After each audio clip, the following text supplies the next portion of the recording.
Bonjour à tous, bienvenue sur la chaîne Cult & Click, je suis Kier, je suis avec Big B ici présent et on a Cardel à la régie. On est là pour vous parler d'une série. Aujourd'hui, on va vous parler de Modern Family, sitcom américain lancé en 2009, 7 saisons actuellement.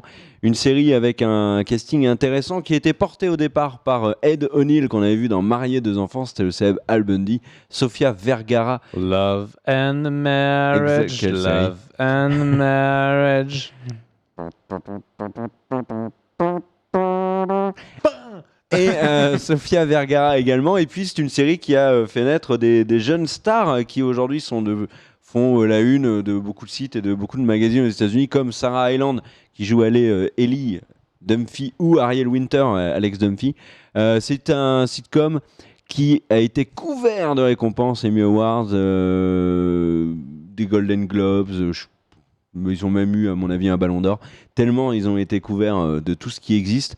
Ça parle de quoi, Modern Family? Big B, pour ceux qui ne connaissent pas, car le but de cette vidéo, c'est de vous faire découvrir Modern Family et de vous donner envie de regarder ce sitcom.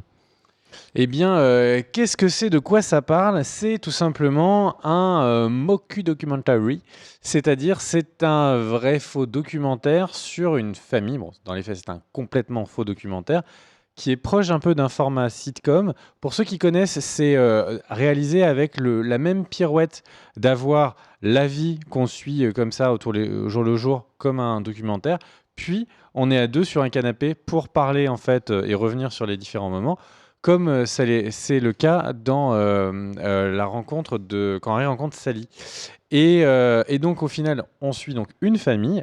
Cette famille, c'est la famille des Pritchett. Ils n'ont pas un très joli nom, mais qu'est-ce qu'ils sont sympathiques. Et donc en fait, on suit, c'est une famille recomposée. Alors là, on voit donc la famille des Dunphy. Donc on a Claire Pritchett, donc la fille des Pritchett, leurs trois enfants, le père Dunphy, qui est le geek connecté le plus connu des États-Unis. Et ensuite, nous avons le reste de la famille. Si tu as une petite image en plan large, mon cher Cardel, je serais très content. Et je ferai l'amour à ton corps pendant des heures. Voilà, merci. Et donc, le truc, c'est qu'on voit là le petit vieux sur le fond au milieu gauche. Donc lui, c'est Jay Pritchett qui donc a quitté son ex-femme pour se marier avec celle que tout le monde au début pense être pour la bimbo michetonneuse, Gloria Delgado Pritchett, qui a donc son enfant avec elle, issu, c'est à droite. Premier mariage. À droite. Non. À droite. Mais à Mani, droite, on parle de Mani. à droite. Mani. En bas.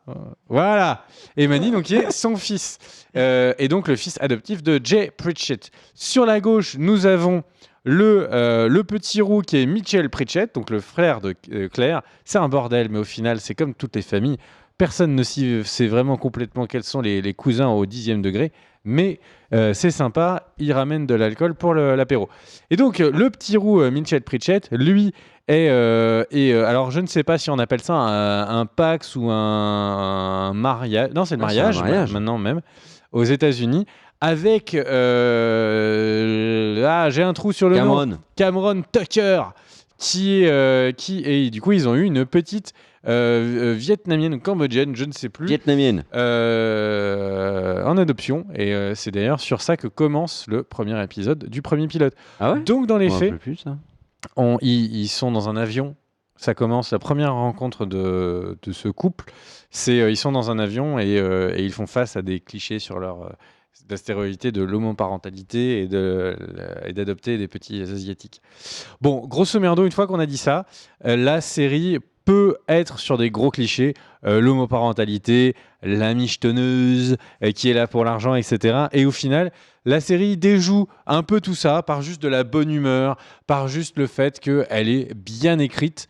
Et pour ça, j'ai envie de dire, Cardel, pour l'écriture, est notre spécialiste. Cardel, qu'est-ce que tu penses de l'écriture, de l'humour de Modern Family ? Hey alors, qu'est-ce que je pense du coup de Modern Family, de l'écriture?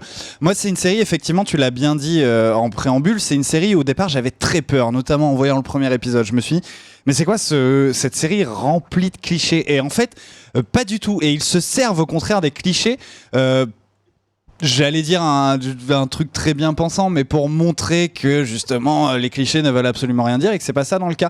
Tu parlais du couple homosexuel qui est pour le coup lui le plus cliché de tous. C'est d'ailleurs le couple que j'aime le moins, la famille qu'on suit le moins.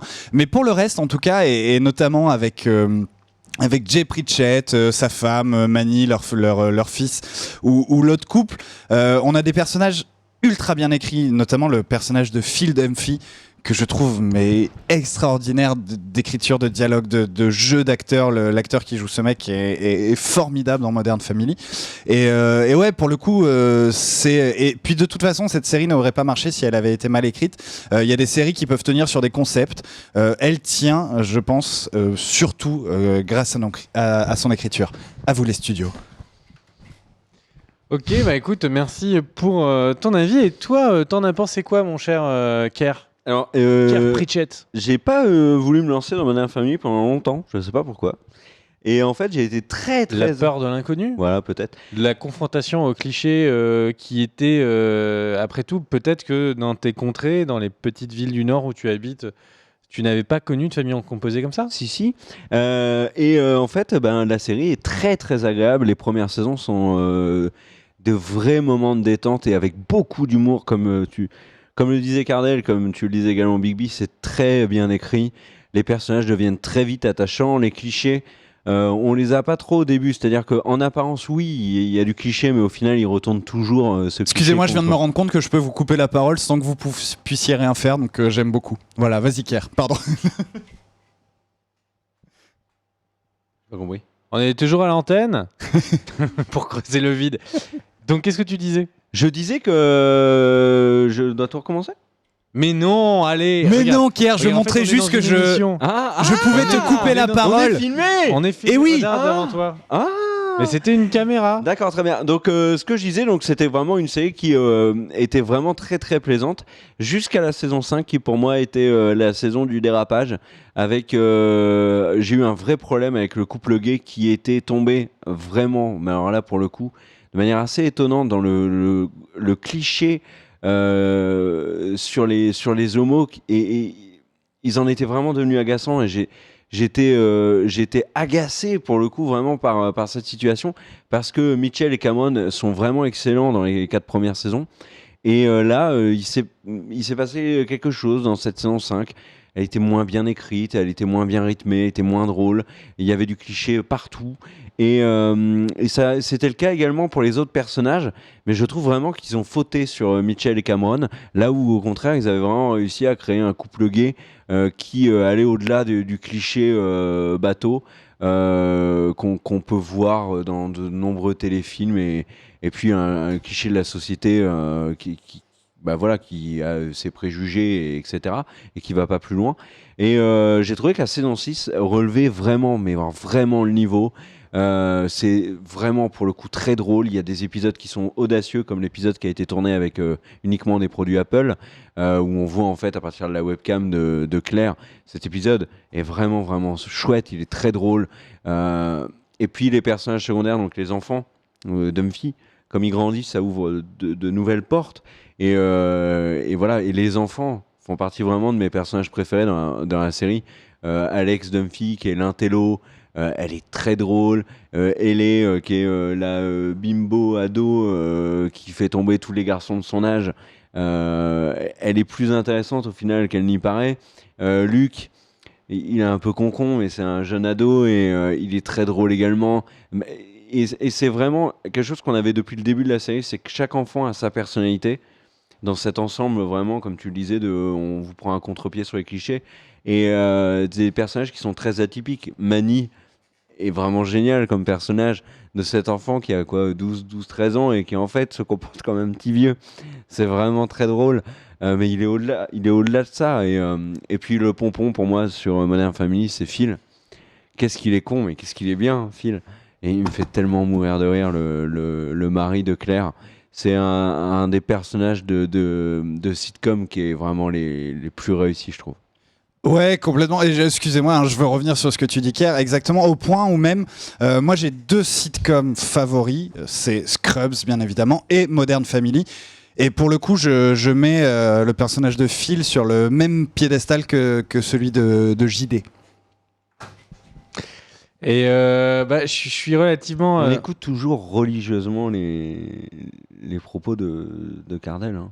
Bah Toujours évidemment. religieux. Et alors, du coup, moi, pour donner mon avis sur la série, moi, c'est une série que j'adore. C'est la série, pour moi la meilleure comédie à l'heure actuelle à l'antenne. De toutes les manières, c'est simple, il n'y en a quasiment pas d'autres. En réalité, le genre comique qui est partout sur YouTube ou sur les formats courts, eh bien, sur nos antennes, il n'y a quasiment rien. Et Modern Family, c'est pas le truc parce qu'il n'y a rien d'autre. Modern Family, c'est vraiment très bien. Après, il y a deux choses qu'il faut noter. Une remarque et peut-être une toute petite déception. C'est vraiment ma série de cœur, je l'adore et c'est pour ça. Et comme je suis d'accord avec tout ce qu'a dit Kerr et tout ce qu'a dit Cardel, je vais pas. Je vais pas refaire du redondant, mais concrètement, ce que je voulais dire, c'était regardez-la d'une traite. Regardez vraiment les saisons d'une traite. En plus, là, on vient de terminer la saison 7, donc ça vous permet de regarder tout ça d'une traite. C'est dispo sur Netflix pour ceux qui se demandent. Oui, pour les premières saisons. Les 6 premières. Et le truc, c'est que ne regardez pas un seul épisode, parce qu'au final, souvent, un épisode, c'est ce qu'il faut pour rentrer dedans. La série commence vraiment à nous faire marrer au bout du deuxième. Les épisodes sont vraiment très courts, trop courts, je trouve parfois, avec les différentes histoires, etc. Et on rentre moins dans cette cohésion familiale. Donc regardez vraiment, et pour avoir vu une semaine, etc., par exemple les saisons 3 et 4, et après pour les avoir rematé tout d'un coup en vacances, etc., c'était tellement plus fun de remater ça une deuxième fois vraiment tout d'un coup. Donc regardez tout d'un coup, ça c'est le premier truc. Le deuxième truc, c'est peut-être la petite critique que je pourrais émettre sur la série, c'est que là où une série comme Friends a vraiment a marqué tout le monde parce que c'était vraiment la série humoristique qui a su avoir des moments un peu triste et un peu évolué pour montrer qu'elle devenait mature avec nous, avec la durée, et puis qu'on commençait à connaître les personnages. Modern Family, elle, pêche par le fait qu'elle veut rester une comédie. Et le problème, c'est quand on a fait le tour des tocs et des tics, et peut-être même des tacs de tous les personnages, eh bien, on peut arriver à quelque chose qui est trop cliché, trop extrême. Les tocs de Claire sur le ménage, le couple. Oui, vraiment, par moment, en fait, elle a juste perdu les plombs pour ces histoires de ménage. Le fait que Luc est un peu couillon, franchement, c'est un peu dommage, surtout qu'ils ont tenté quelques épisodes. Je me souviens notamment dans la saison, je ne sais pas si c'est saison 6 ou saison 7, il y a un épisode où Luc devient ami avec d'autres garçons qui sont tous en look hipster, et du coup, ils sont tous habillés pareil. Et l'épisode est très marrant, mais il y a un vrai truc un peu triste dans la relation père-fils qui, avec le temps, forcément, ils sont obligés un peu de s'éloigner. Et ça, le fait d'être marrant et le fait de faire passer vraiment un peu d'émotion, je suis triste de ne pas le voir plus. Il y a trop d'épisodes où c'est juste que de la vanne. Et là, on est tellement attachés à ces familles, à ces personnages au bout de cette saison qu'il pourrait aller plus loin et ça ferait de Modern Family une série vraiment cultissime. Là, c'est une très bonne série, mais il lui manque un peu de souffle pour que ce soit vraiment le grand culte que a été par exemple Friends ou Scrubs, voilà, ou Game of Thrones. Et enfin bref, donc du coup, mais bon, il faut faire attention. Tout ce que je vous ai dit, ça n'enlève rien en fait que je suis d'accord avec mes deux compatriotes. C'est une extraordinaire série. Il faut la regarder, c'est la meilleure comédie à l'antenne, et pour ça, il faut la mater. Et l'été, c'est le meilleur moment pour rire et puis pour faire un petit repas de pâtes carbo avec un peu de vin rouge et de charmantes demoiselles de Modern Family à 6h le matin. Bon. Bref, est-ce que tu veux dire le mot de la fin, mon cher Cardel ? Oui, attendez. C'est bon. Bonjour. Le mot de la fin, que puis-je dire? En fait, vous avez hyper bien résumé le truc. Sauf, je suis pas vraiment d'accord. Pour moi, en fait, Modern Family est déjà culte, ne serait-ce que grâce à ses 3-4 premières saisons. Et je prends vraiment le reste comme un bonus. Ce qu'on peut voir notamment sur les autres sitcoms, tu as parlé de Scrubs. Scrubs, c'est très bien sur la majorité des saisons, je dirais même sur les 5. Et ça part, mais en cacahuète complet à partir de la 6e. Friends, un peu pareil. Friends a fini par s'essouffler au bout de la 8e saison. Je trouve que Modern Family, on a eu un peu ce danger-là à la 5e. Mais qu'au final, ils sont super bien retombés sur leurs pattes sur la 6e et la 7e. Et que, effectivement, ce serait intéressant s'y rajouter un peu plus et non pas que de la comédie. Mais je pense que ça peut quand même tenir en gardant ce plan-là. Voilà, messieurs, je vous remets à l'antenne. Attention. Bah du coup, merci pour ton avis, merci pour ton avis, Kerr. Merci à toi d'avoir été invité de la chaîne YouTube de Cult & Click. Arrête de dire ça, ça m'énerve. On rappelle donc que Cult & Click, c'est pas facile à prononcer. Cult & Click, c'est Cult & Click, la chaîne YouTube, cultandclick.com, le site où Kerr est une ribambelle de passionnés. Est-ce qu'on peut les tous les citer? Oui. Gaëtan, petit nouveau. Il y a Émilie, il y a Marquis, il y a Medjay, il y a Daniel. Il y aura peut-être Thierry. J'attends son premier article.